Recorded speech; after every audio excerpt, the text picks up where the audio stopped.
Okay, today's video is how to replace this on this oven. So what you're going to want to do is you're going to need a pair of pliers to get that off, and probably one to get that off. So let me get a pair. First, you're going to want to make sure that your gas is off.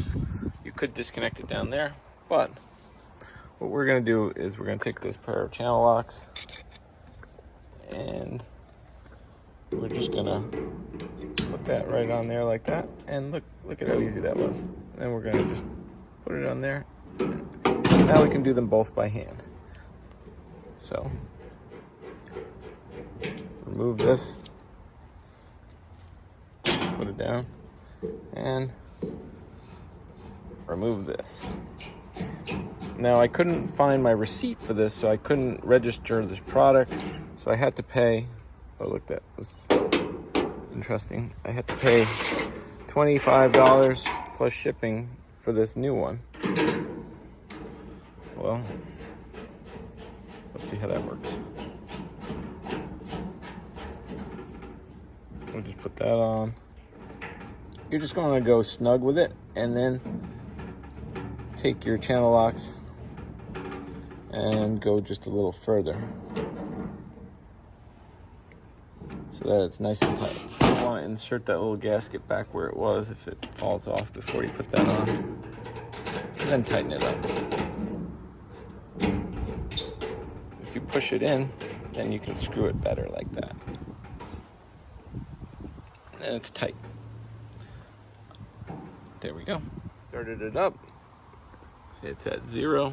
Let's see how long it takes to get up to temperature. 20 minutes, just over 500.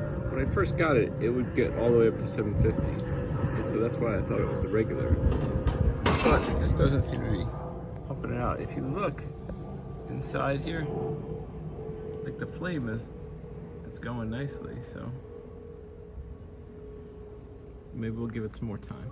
I've left it on for an hour and it still hasn't made it much past 500. Let me see what the stone's at. It should be at 500. It's been in there. It's been running for a while, and it's really just right around 600 degrees. It's been over an hour. So we're gonna throw one on there. Let's see how it goes. Today we have a ricotta mozzarella with peppers, hatch peppers, and onions.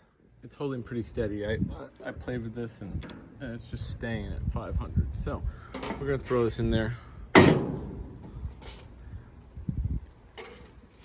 Got a white pie with hatch peppers and onions. So I got some sort of weird problem going on because there's definitely not enough coming out of the thing. I tried 3 different tanks and it's not working. I put the old one back on, it does the same thing. So we got some sort of flow restriction, which would only be this knob that could be, watch when you light it. It has some power and then it goes down.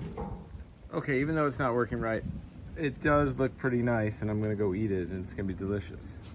So check out the pizza. It's looking pretty good. That's not in focus, but there we go. So after replacing this, it totally didn't work, and so what I did was I pulled this hose off and I pushed the little pin down it and released the gas that was in the hose, and then hooked it back up, and then it worked correctly. So now when you turn it on, so now you can see when you have it on high, it's really high. And it takes much less time to warm up. So we're gonna see how long it takes to warm up. So as you can see, it got really hot in there. It's about 700 degrees on there. We're gonna throw this on there.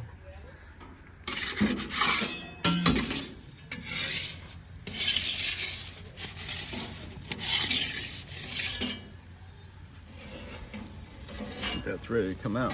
So as you can see, the pizza oven's working great again. It went up to full temperature. It took about 15 minutes to heat up, and this pizza came out perfect. I'm gonna go inside and eat it.